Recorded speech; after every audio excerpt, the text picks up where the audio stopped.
আরবের উত্তপ্ত মরুভূমি, চারদিকে বালু আর আগুনের মতো গরম বাতাস।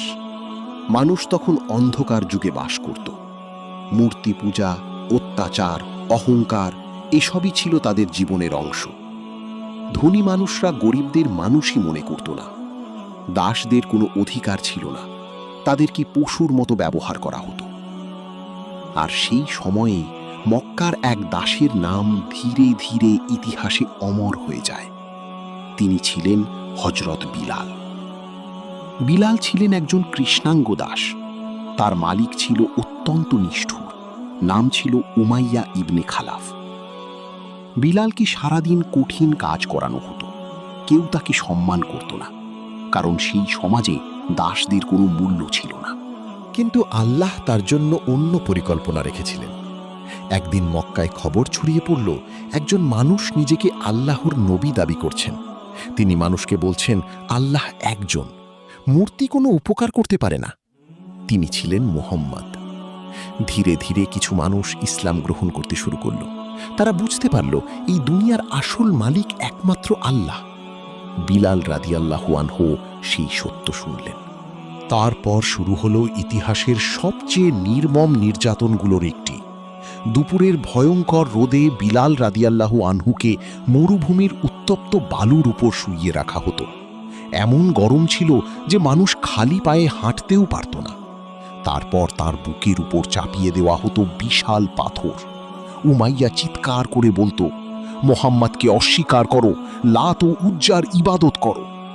কিন্তু সেই অসহায় দাসের মুখ থেকে বের হতো শুধু এক শব্দ, আহাদ, আহাদ, অর্থাৎ আল্লাহ একজন, আল্লাহ একজন।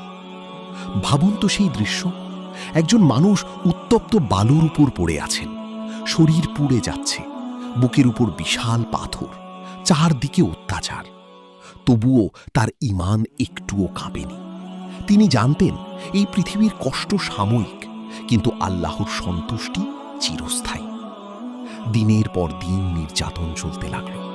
কখনো তাকে রশি দিয়ে টেনে নিয়ে যাওয়া হতো, কখনো শিশুদের দিয়ে তাকে উপহাস করানো হতো। কিন্তু বিলাল রাদিয়াল্লাহু আনহু কখনো ইসলাম ছাড়েননি। এই খবর পৌঁছে গেল আবু বকরের কাছে। আবু বকর রাদিয়াল্লাহু আনহু ছিলেন অত্যন্ত দয়ালু মানুষ। তিনি যখন বিলাল রাদিয়াল্লাহু আনহুর অবস্থা দেখলেন, তার হৃদয় কেঁপে উঠল। তিনি উমাইয়ার কাছে গিয়ে বললেন, বিলালকে আমার কাছে বিক্রি করে দাও। উমাইয়া হাসতে লাগল। সে মনে করেছিল এই দুর্বল দাসের কোনো মূল্য নেই।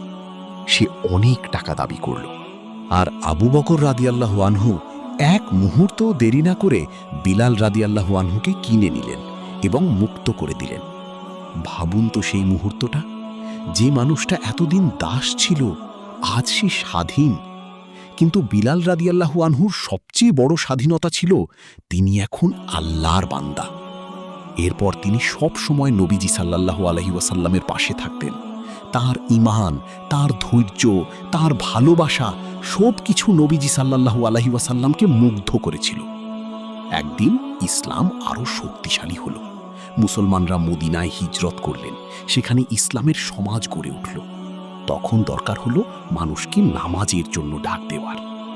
কে হবেন ইসলামের প্রথম মুয়াজ্জিন? নবীজি সাল্লাল্লাহু আলাইহি ওয়াসাল্লাম বেছে নিলেন বিলাল রাদিয়াল্লাহু আনহুকে। সেই মানুষ যাকে একসময় মরুভূমির বালিতে নির্যাতন করা হয়েছিল, আজ তার কণ্ঠে আকাশে ধ্বনিত হচ্ছে, আল্লাহু আকবার, আল্লাহু আকবার। ভাবুন, আল্লাহ কিভাবে একজন দাসকে সম্মানের সর্বোচ্চ স্থানে পৌঁছে দিলেন। যে সমাজ একসময় তাকে তুচ্ছ করত, আজ সেই সমাজই তাকে সম্মান করতে শুরু করল। কারণ ইসলামে মানুষের মর্যাদা নির্ধারণ হয় না রং দিয়ে, ধন সম্পদ দিয়ে নয়, বরং ঈমান ও তাকওয়া দিয়ে। বিলাল রাদিয়াল্লাহু আনহু নবীজি সাল্লাল্লাহু আলাইহি ওয়াসাল্লামকে ভীষণ ভালোবাসতেন, আর নবীজি সাল্লাল্লাহু আলাইহি ওয়াসাল্লামও তাকে অত্যন্ত ভালোবাসতেন। একদিন নবীজি সাল্লাল্লাহু আলাইহি ওয়াসাল্লাম বিলাল রাদিয়াল্লাহু আনহুকে বললেন, আমি জান্নাতে তোমার পদধ্বনি শুনেছি। কত বড় সম্মান! যখন বিলাল রাদিয়াল্লাহু আনহু আযান শুরু করলেন, পুরো মদিনা কেঁদে উঠল। মানুষের মনে পড়ে গেল নবীজি সাল্লাল্লাহু আলাইহি ওয়াসাল্লামের দিনগুলোর কথা। এই ছিল বিলাল রাদিয়াল্লাহু আনহু, একজন দাস যিনি ঈমানের কারণে ইতিহাসের সবচেয়ে সম্মানিত মানুষদের একজন হয়ে গেলেন। তার জীবন আমাদের শেখায় মানুষের সম্মান টাকা দিয়ে আসে না, রং দিয়ে আসে না, ক্ষমতা দিয়ে আসে না। আসল সম্মান আসে আল্লাহর কাছে। আজ আমরা ছোট সমস্যাতেই ভেঙে পড়ি, মানুষের কথায় কষ্ট পাই, দুনিয়ার ভয় আমাদের দুর্বল করে দেয়। কিন্তু বিলাল রাদিয়াল্লাহু আনহু আমাদের শেখান, যদি ঈমান শক্ত থাকে তাহলে পৃথিবীর কোনো শক্তিই একজন মুমিনকে হারাতে পারে না। তাই জীবনে যত কষ্টই আসুক, আল্লাহকে আঁকড়ে ধরুন। কারণ যে আল্লাহ বিলাল রাদিয়াল্লাহু আনহুকে উত্তপ্ত বালু থেকে তুলে ইসলামের ইতিহাসে অমর করে দিয়েছেন, সেই আল্লাহ আপনার জীবনও বদলে দিতে পারেন। ভিডিওটি ভালো লাগলে আর এমন ভিডিও পেতে আমাদের চ্যানেলটি অবশ্যই সাবস্ক্রাইব করবেন।